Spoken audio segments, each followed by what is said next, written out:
সবাইকে আমন্ত্রণ। কুল স্পোর্টস 24 শুনছিলেন শিরোনাম, সাথে আছে আব্দুল্লাহ ফারুক।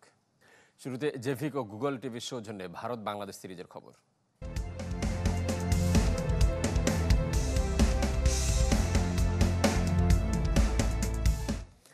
সাকিব আল হাসানকে নিয়ে উভয় সংকটে বাংলাদেশ। খেলালে পারফর্ম করতে পারছেন না, সঙ্গে আছে ইনজুরি। সাকিবের মতো তারকাকে না খেলানোর সাহস দেখানো কঠিন, তাই আপাতত সময়ের হাতে উত্তরটা ছেড়ে দিয়েছেন নির্বাচক হান্নান সরকার। রোববার ক্রিকেটের বাইরে বিশ্রামে কাটিয়েছে বাংলাদেশ। চেন্নাই থেকে আশিক রুদ্র রিপোর্ট। প্রতি ম্যাচের আগে ক্রিকেটারদের ফিটনেস যাচাই করা হয়। টেস্টের ক্ষেত্রে 5 দিন খেলার মতো অবস্থা আছে কিনা তা বিবেচনায় নেওয়া হয়। টিম ম্যানেজমেন্টের দাবি, চেন্নাই টেস্টের আগে সাকিবের ফিটনেস নিশ্চিত করা হয়েছে। তবে ম্যাচ শুরু হতেই সামনে আসে মিস্টার অলরাউন্ডারের আঙুলের সমস্যা। কানপুর টেস্টের আগে যথেষ্ট সময় আছে টাইগারদের হাতে। উইকেট কন্ডিশনের সাথে ফিটনেস পর্যালোচনা করে সিদ্ধান্ত হবে সাকিব একাদশে থাকবেন কিনা। কারণ 3 ম্যাচের টি-20 সিরিজ নিয়েও ভাবতে হচ্ছে টিম ম্যানেজমেন্টকে। সামনে আপনারা জানেন যে 3টা টি-20 রয়েছে, সেটাও আমাদের বিবেচনায় থাকবে। সবকিছু বিচার বিশ্লেষণে আমরা আসলে যেহেতু 4 দিন সময় রয়েছে, এই 4 দিনের মধ্যে 2 দিন আমরা মাঠে অ্যাক্টিভিটিস করার সুযোগ পাচ্ছি, সেখানে আরও ক্লোজ অবজারভেশন দিব। তবে সাকিবকে বাদ দেওয়ার মতো সাহস এখনই হয়তো দেখাতে চাচ্ছে না বাংলাদেশ। টিম কম্বিনেশনের সুবিধার্থে তাকে একাদশে রাখার জন্য শেষ মুহূর্ত পর্যন্ত চেষ্টা করবে। বোলিং নিয়ে দুশ্চিন্তা থাকলেও সাকিবের ব্যাটিং নিয়ে আশাবাদী নির্বাচক হান্নান সরকার। সাকিবের প্রিভিয়াস ব্যাটিং এবং এই ম্যাচের ব্যাটিংটা কিন্তু আমাদের কাছে খুব কনফিডেন্ট মনে হয়েছে। খুব স্বাচ্ছন্দ্যে ব্যাটিং করেছে, টাফ টাইমটাকে কীভাবে হ্যান্ডেল করেছে সেটা আমরা দেখেছি। সেই জায়গা থেকে সাকিব ম্যাচ খেলছে এবং ম্যাচ খেলেছে। সো আমার মনে হয় যে সাকিবকে নিয়ে আসলে সেকেন্ড থটে যাওয়ার আগে আমাদের সবসময় চিন্তা করে নিতে হয়। সাকিব আল হাসানের জন্য কপাল পড়েছে তাইজুল ইসলামের। পাকিস্তানের বিপক্ষে 2 টেস্টের পর চেন্নাইও সুযোগ মেলেনি একাদশে, অথচ তাইজুলকে দলের সেরা বোলার মানছেন Hannan. Taijul no doubt as a spinner, test spinner হিসেবে আমাদের বেস্ট লেফট আর্ম স্পিনার। কিন্তু আপনি টিম কম্বিনেশন সাজাতে গেলে সাকিব আসলে খেললে তখন ওই জায়গায় একটা ব্যালেন্সের ব্যাপার চলে আসে। সো সেই জায়গা থেকে তাইজুল অবশ্যই রেডি আছে এবং তাইজুল নিজেও জানে যে সে যে কোনো সময় ম্যাচ খেলতে হতে পারে দলের প্রয়োজনে। 4 দিনের টেস্ট শেষ হয়ে যাওয়ায় সোমবার বিশ্রামে কাটিয়েছে বাংলাদেশ দল। মঙ্গলবার কানপুরের উদ্দেশ্যে চেন্নাই ছাড়বে টিম টাইগার। আশিক রুদ্র, চ্যানেল 24, চেন্নাই, ভারত। এদিকে দেশে ফিরতে অসুবিধা নেই সাকিব আল হাসানের। ফিট থাকলে খেলবেন দক্ষিণ আফ্রিকার বিপক্ষে হোম সিরিজও, জানিয়েছেন ক্রিকেট অপারেশনস ম্যানেজার শাহরিয়ার নাফিস। এখন যে অন্তর্বর্তীকালীন সরকার রয়েছে তারা তাদের অবস্থান খুব সুস্পষ্টভাবে ব্যক্ত করেছেন। ইনজুরি সমস্যা না থাকলে এবং সিলেকশন জড়িত কোনো ইস্যু যদি না থাকে, এখন পর্যন্ত সাকিব আল হাসানের বাংলাদেশে যে হোম সিরিজ আছে এটা না খেলার কোনো কারণ আমি ব্যক্তিগতভাবে দেখছি না। 3 দিন বিশ্রাম কাটিয়ে ভারতের বিপক্ষে টি-20 সিরিজের জন্য ঐচ্ছিক অনুশীলন শুরু করেছেন পাইপলাইনে থাকা ক্রিকেটাররা। সোমবার সকালে হোম অফ ক্রিকেটে প্রায় ঘন্টা 3 ঘাম ঝরান টি-20 স্পেশালিস্টরা। শুরুতে ওয়ার্ম আপ আর স্ট্রেচিং দিয়ে শুরু হয়, এরপর ফিল্ডিং অনুশীলন করতে দেখা যায় মাহমুদুল্লাহ, শেখ মেহেদি, মুস্তাফিজুর রহমানের মতো ক্রিকেটারদের। সেন্টার উইকেটে নেটে দীর্ঘ সময় ধরে ব্যাট চালান শামীম পাটোয়ারি, সৌম্য সরকার, নাইম শেখরা। আর ইনডোরে অনুশীলন করেছেন রিশাদ হোসেন, তানজিম সাকিব, শরীফুলরা। 304 ফুড গ্রেড স্টেইনলেস স্টিলে তৈরি, যা নিশ্চিত করে জংবিহীন সিঙ্কের আজীবন নিশ্চয়তা। আরএফএল কিচেন সিঙ্ক, স্বাস্থ্যকর কিচেনের চিরস্থায়ী সমাধান।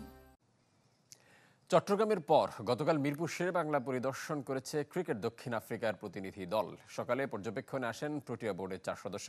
ঘুরে দেখেছেন মাঠ, একাডেমি, জিম, বিসিবির সিসিটিভি রুম সহ বেশ কয়েকটি স্থান। এরপর সেনাবাহিনীর কমান্ডো মহড়া দেখে বৈঠক করেছে পুলিশের সাথে।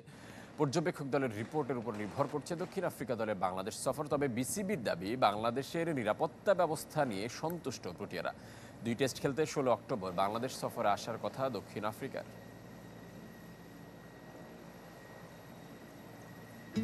এলো instant milk powder happy cow, যেমন সাশ্রয়ী তেমনি পুষ্টিগুণে ভরপুর। হ্যাপি কাউ ইনস্ট্যান্ট মিল্ক পাউডারের সাথে ফার্মল্যান্ডের চিনি গুঁড়া চাল একদম ফ্রি। মিরপুরে আনুষ্ঠানিকভাবে শুরু হলো নারী দলের বিশ্বকাপ প্রস্তুতি। তবে আর মাত্র একদিন অনুশীলন করেই ঢাকা ছাড়বে দল। বিশ্ব আসরে প্রথম জয়ের স্বপ্ন দেখালেন সহ অধিনায়ক নাহিদা আক্তার। ফ্লাড লাইটের নিচে অনুশীলন, আরব আমিরাতের কন্ডিশনের আদলে কিছুটা হলেও মানিয়ে নেওয়ার চেষ্টা। ঢাকায়ও গরমের তীব্রতা কম নয়। টি-20 বিশ্বকাপের জন্য দেশ ছাড়ার আগে মাত্র 2 দিন প্রস্তুতির সময় পাচ্ছে নিগার সুলতানার দল। যদিও শ্রীলঙ্কায় এ দলের হয়ে বেশ কিছু ম্যাচ খেলেছেন জাতীয় দলের ক্রিকেটাররা, বিশ্বকাপের আগে খেলবে 2টি প্রস্তুতি ম্যাচও। সব মিলে অনুশীলনের কোনো ঘাটতি নেই বলে মনে করেন সহ অধিনায়ক নাহিদা আক্তার। শ্রীলঙ্কাতে 5টা ম্যাচ খেলতে পেরেছি, আমরা বলবো যে আলহামদুলিল্লাহ আমাদের ব্যাটাররা খুব ভালো একটা শেপে আছে, বোলাররাও ভালো একটা শেপে আছে। আশা করছি যেন আমরা মেন ম্যাচে কাজে লাগাতে পারবো। কিন্তু বিশ্বকাপে কখনো ম্যাচ জিততে না পারার রেকর্ড ভাঙতে পারবে তো টাইগ্রেসরা? অবশ্যই আমরা প্রত্যাশা করতেছি যে আমরা চেষ্টা করব যে ম্যাচ জেতার জন্য, আমরা জেতার জন্যই যাব, সেটাই আমাদের ফোকাস। সবসময় চেষ্টা থাকে যেন আমার দল যেটা আমার কাছে আশা করবে আমি সেটা দেওয়ার চেষ্টা করব। বাংলাদেশে বিশ্বকাপ না হওয়ার খারাপ লাগা আছে নাহিদারও, সেটা ভুলতে চান পারফরমেন্স দিয়ে। এর আগে আমরা আবুধাবিতে ম্যাচ খেলেছি, আমি যতটুকু জানি যে ওইখানকার উইকেট সিমিলারই হয়, সো আমরা আমাদের যেটা সর্বোচ্চ আছে সর্বোচ্চ দেওয়ার চেষ্টা করব। 26 সেপ্টেম্বর বিশ্বকাপ খেলতে ঢাকা ছাড়বে বাংলাদেশ নারী দল। 3 অক্টোবর স্কটল্যান্ডের বিপক্ষে প্রথম ম্যাচ। ইকরাম হুসাইন, চ্যানেল 24, ঢাকা। বিশ্বকাপ শুরুর মাত্র 10 দিন বাকি থাকতে আনুষ্ঠানিকভাবে থিম সং প্রকাশ করলো আইসিসি। হোয়াটএভার ইট টেক্স শিরোনামের গানটিতে কণ্ঠ দিয়েছেন নারীদের ব্যান্ড দল উইশ। পরিচালক ছিল মিকি ম্যাকক্লেরি। 1 মিনিট 40 সেকেন্ডের গানটির মিউজিক ভিডিওতে ব্যবহার করা হয়েছে নারী বিশ্বকাপের স্মরণীয় মুহূর্তগুলো। 3 অক্টোবর শুরু হবে 17 দিনের টুর্নামেন্ট।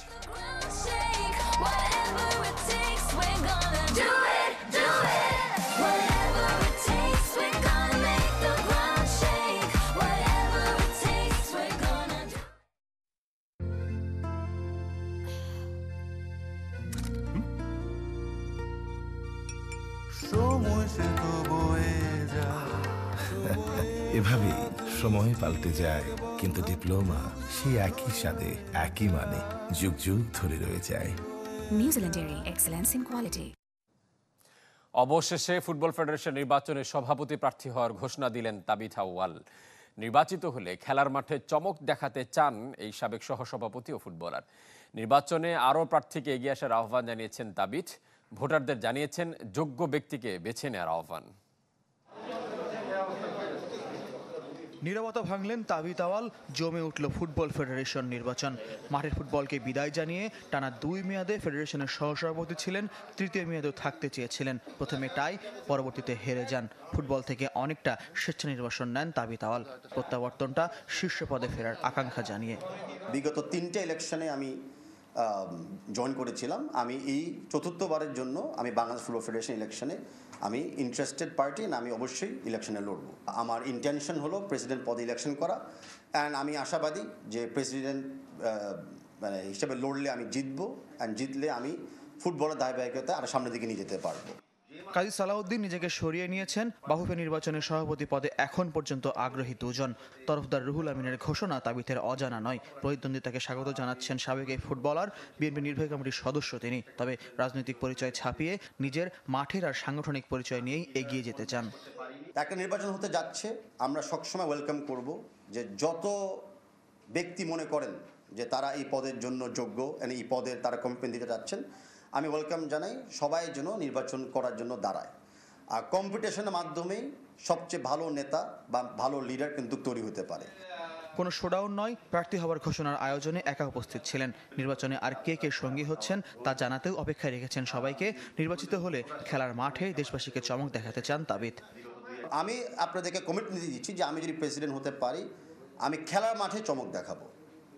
আর ইলেকশন ফিল্ডে যেটা হচ্ছে, আবারও রিপিট করতেছি, যতক্ষণ না তফসিল ঘোষণা হয়, যতক্ষণ না কারা কারা ইলেকশন করতে চাচ্ছে, কোন পদে হতে চাচ্ছে, এটা না জানা পর্যন্ত খুবই আর্লি এইসব আলোচনা এখন করা। 26 অক্টোবর ফুটবল ফেডারেশন নির্বাচন, 3 সপ্তাহ আগে, অর্থাৎ আগামী মাসের শুরুতে কাজ শুরুর কথা নির্বাচন কমিশনের। ফয়জুল ইসলাম, চ্যানেল 24, ঢাকা। যুব এশিয়ান কাপ বাছাই দুর্বল গুয়ামকে হারাতে পারল না বাংলাদেশ। এগিয়ে থেকেও ড্র করেছে 2-2 গোলে। ভিয়েতনামের হাইপংয়ে শুরুতে লাল সবুজের প্রতিনিধিদের এগিয়ে দেন মিরাজুল ইসলাম। 75 মিনিটে সুন্তারো সুজুকির গোলে সমতায় ফেরে গুয়াম। ম্যাচ শেষের 1 মিনিট আগে মঈনের গোলে আরেক দফা লিড নিয়েছিল বাংলাদেশ যুবারা। তবে ইনজুরির সময় কার্টিস হারমনের গোলে 2-2 সমতায় শেষ হয় ম্যাচ। প্রথমটিতে সিরিয়ার সাথে 4-0 গোলে হেরেছিল বাংলাদেশ। গ্রুপ পর্বের বাকি 2 ম্যাচ ভিয়েতনাম ও ভুটানের বিপক্ষে। ফুটবল টিম গেম এটা এখনো আমাদের প্লেয়ারদের আন্ডারস্ট্যান্ডিং প্রবলেম আছে।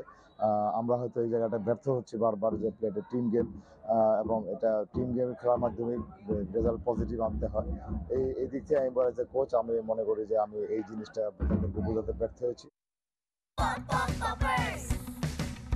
কর্ন, মিল্ক, কোকোনাট আর বাটারের দুর্দান্ত কম্বিনেশনে ইয়াম্মি ক্রাঞ্চি টেস্টের পপার। বেশি ফান নিয়ে এখন 25 গ্রামের বিগ ফান প্যাকে। মৌসুম শেষের শঙ্কায় বার্সেলোনা গোলরক্ষক আন্দ্রে টের স্টেগেন অস্ত্রোপচার হয়েছে হাঁটুতে। স্প্যানিশ গণমাধ্যমের খবর, অন্তত 8 মাস থাকতে হবে মাঠের বাইরে। যদি এ ব্যাপারে ক্লাব কর্তৃপক্ষ এখনও কিছুই নিশ্চিত করেনি।